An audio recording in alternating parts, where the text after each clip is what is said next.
Hey everybody, this is my 55-gallon gourami tank, and I went out to the pet store today. I went out to one of the good pet stores. It's a bit of a drive for me, but it's a rainy day and I had time to kill, so I went on out there in hopes of finding some pea puffers to put in my tank up in my office. And they didn't have any of them, but I did wind up spending quite a bit of money, more money than I really should have. But I brought home some really cool fish today, and I want to have a look at them before they get released into the tank, because I don't think we're going to get to see a whole lot of them once they're in there. So the first one is acclimating directly here in the tank, and this is a Royal Farlowella. I wish we could see it better. I might be able to turn the bag and see if we can see the backside of him a little bit better.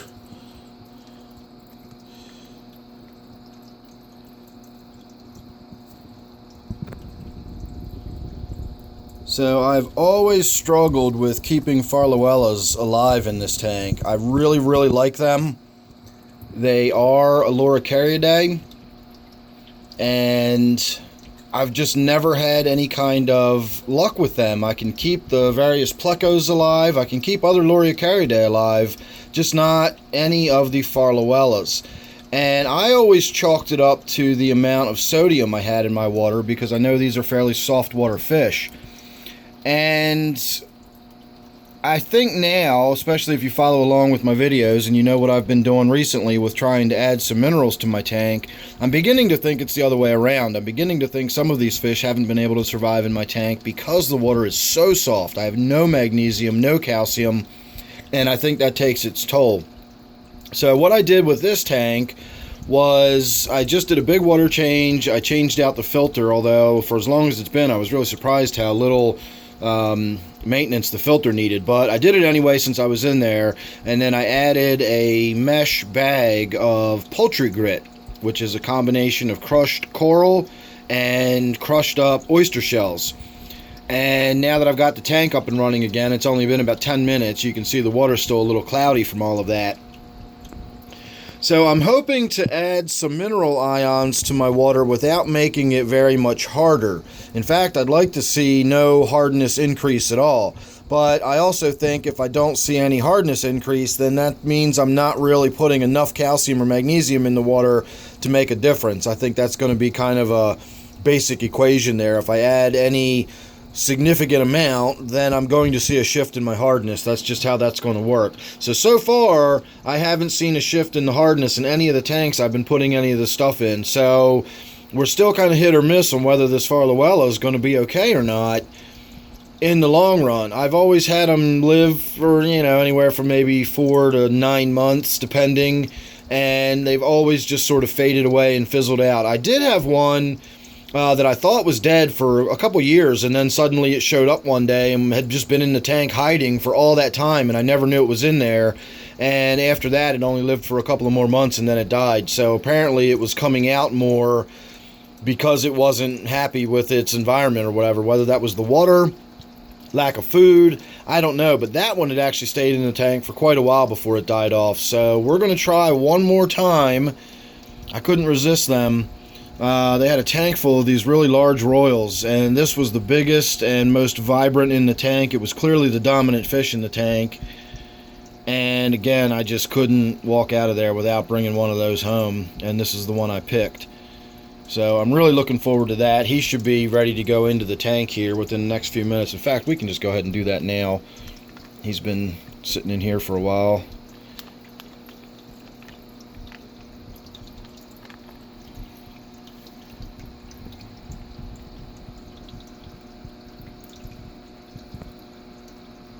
You can see where they get that name whiptail.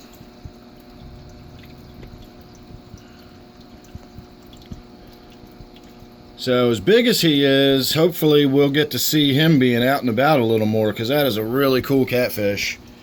I'm really excited about this one being in there. So the other fish that I got, we're going to turn the overhead light on for this one. These are some fish that I've wanted for so long, and I always thought that I couldn't have them because my water was not suitable. And I think I was kind of wrong, but maybe a little bit on the right track with my water being wrong. I got 2 chocolate gouramis. I swear there's 2 of them in there. Where's the other one? The other one's up against the glass on the other side.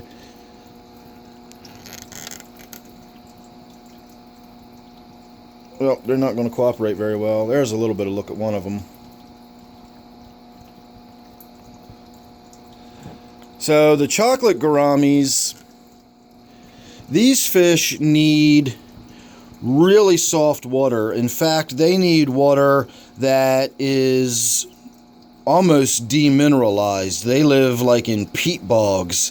So not only do they need a really low pH between 5 and 6.5, they kind of need water that's been demineralized. And I always thought that the sodium levels in my water would have been too much for me to keep these, even though I have 0 degrees hardness.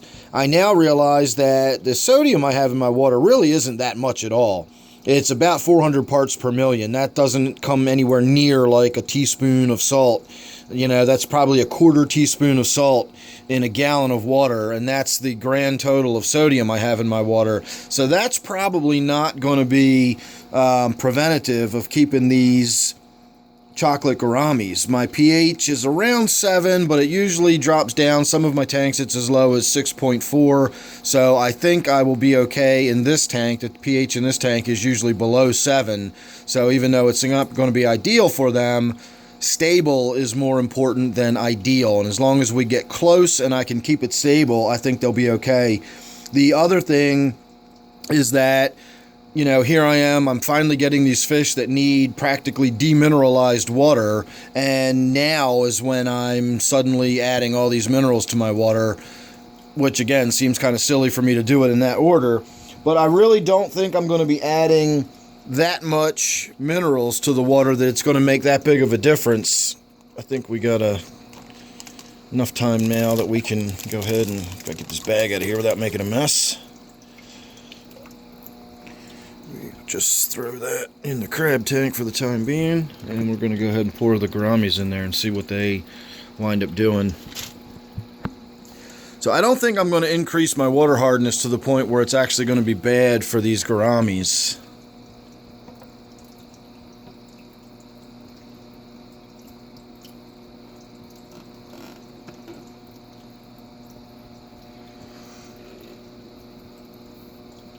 Alright, their color is definitely washed out. When I got them at the store, they were a dark chocolatey brown color. And now you can see they are definitely not. Turn this light off down here. So these were not inexpensive either. Like I said, I spent way too much money on 3 fish today. But I got 3 really cool fish today, so I'm hoping that these will do fine. I really don't think I'm going to be adding enough minerals to my water that it's going to be too mineralized for them. Boy, you can see the color in that one's already started to come back. He's darkening up already.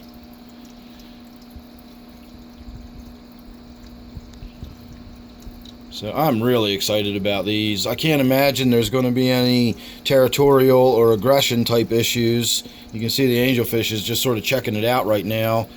I don't imagine that the angelfish is going to try to eat it. The most aggressive fish in the tank is my pearl gourami back there, and she only seems to be aggressive. I mean my moonlight gourami, and she only seems to be aggressive towards the smaller moonlight gourami. She just seems to be curious about the other gouramis. And it already looks like these smaller gouramis have already met and been introduced, and everybody seems to be okay. I love all the handshakes that go on when the gouramis meet, and their little ventral fins come out, and they use them as feelers. And they really do touch each other's feelers, and it's pretty much the fish equivalent of shaking hands and saying hello and getting to know each other. And once they do, I think we're going to be fine. These guys seem all chilled out and happy. There's the smaller of my moonlight gouramis. She tends to get bullied by my larger one down there. But I can't imagine these little chocolate gouramis are going to have any issues. I don't think anybody in this tank is going to bother them at all.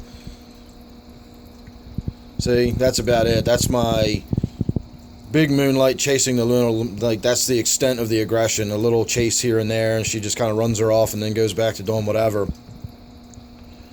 So I think we are going to have good luck here. The only issue is going to be my water. So make sure you're subscribed, and that way you won't miss any of the updates. You'll be able to follow along and see how well all these fish do.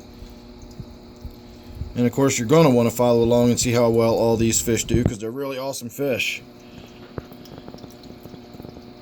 This is the one I'm really excited about. Actually, I don't know, honestly. I've wanted chocolate gouramis for so long. You know, I've had Farlowellas before. They've never lived very long, but I have had them. I've never had the chocolate gouramis before, so I'm excited just to see how they move around the tank and interact with the other fish. That's going to be fun. So like I said, make sure you're subscribed and you won't miss any of that or anything else I got coming up. So don't forget, this one here is my 55-gallon gourami tank. Thanks for watching. Hope you enjoyed, and I will see you real soon on the next one.